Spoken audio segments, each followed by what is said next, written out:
ഓണം തീർന്നു എന്ന് ചോദിക്കുന്നവരോട് ഇന്ന് കൊണ്ട് തീർന്നു എന്ന് പറയാം. ഓണത്തിന് അവിട്ടത്തിനും ചതയത്തിനൊന്നും സാധാരണ എൻ്റെ വീട്ടിൽ നിന്ന് ചേട്ടൻ്റെ വീട്ടിൽ നിന്ന് അങ്ങോട്ടും ഇങ്ങോട്ടും ഒക്കെ വരാറുണ്ട്. പക്ഷേ ഇത്തവണ ഓരോ തിരക്കുകൾ കാരണം ഒന്നും വരക്കൊന്നും നടന്നില്ല. അപ്പോൾ പിന്നെ ഇന്ന് വൈകുന്നേരം എൻ്റെ വീട്ടിലോട്ട് എല്ലാവരും കൂടെ വരാമെന്ന് വിചാരിച്ചു. ഒരു സന്ധ്യാസമയമൊക്കെ ആകുമ്പോഴത്തേക്ക്. അപ്പം ഞാൻ രാവിലെ തന്നെ വീട്ടിൽ പ്രസൻ്റ് ആയിട്ടുണ്ട് അമ്മയെ സഹായിക്കാനായിട്ട്. അപ്പം ഞാൻ വന്നപ്പോൾ അമ്മ ഉച്ചത്തെ പരിപാടികളൊക്കെ നടക്കുന്നുണ്ട്, വൈകുന്നേരത്തെ ഫുഡിന് അപ്പോഴ് കുറച്ച് ഇനി സമയമുണ്ടല്ലോ നമുക്ക്. ഞാൻ വന്ന ഉടനെ നമ്മുടെ ഓണത്തിൻ്റെ ബാക്കി അവശേഷിപ്പുകൾ എന്തെങ്കിലുമൊക്കെ കാണുമല്ലോ, അതിൽ നിന്ന് നോക്കിയപ്പോൾ ഇനിയും സാധനങ്ങൾ ഇരിപ്പുണ്ടായിരുന്നു. അപ്പോൾ അതെല്ലാം തീറ്റിയായിരുന്നു എൻ്റെ ജോലി. ഓണത്തിൻ്റെ കറികളൊക്കെ ഓൾമോസ്റ്റ് തീരാറായി. തോരൻ ഇന്നുകൊണ്ട് അവശേഷിച്ചു. ഇനി ഇഞ്ചി നാരങ്ങ മാത്രമേ ബാക്കിയുള്ളൂ. അത് ഇനി കുറേ ദിവസം ഇരിക്കുമെന്ന് തോന്നുന്നു. എന്തായാലും അതൊന്നും എനിക്ക് താല്പര്യമുള്ള വിഷയം അല്ല.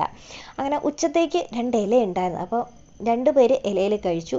അങ്ങനെ അത് കഴിഞ്ഞതിന് ശേഷം പിന്നെ വൈകുന്നേരത്തെ ഫുഡിൻ്റെ പരിപാടിയായിരുന്നു. അതും കഴിഞ്ഞു. എല്ലാവരും വീട്ടിൽ നിന്ന് വന്നു.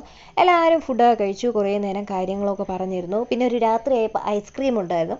അങ്ങനെ അതൊക്കെ കഴിഞ്ഞ് ഇന്നത്തെ പരിപാടി ഇവിടെ തീർന്നു. അപ്പോൾ നമുക്ക് അടുത്ത വീഡിയോ കാണാം. ടാറ്റാ.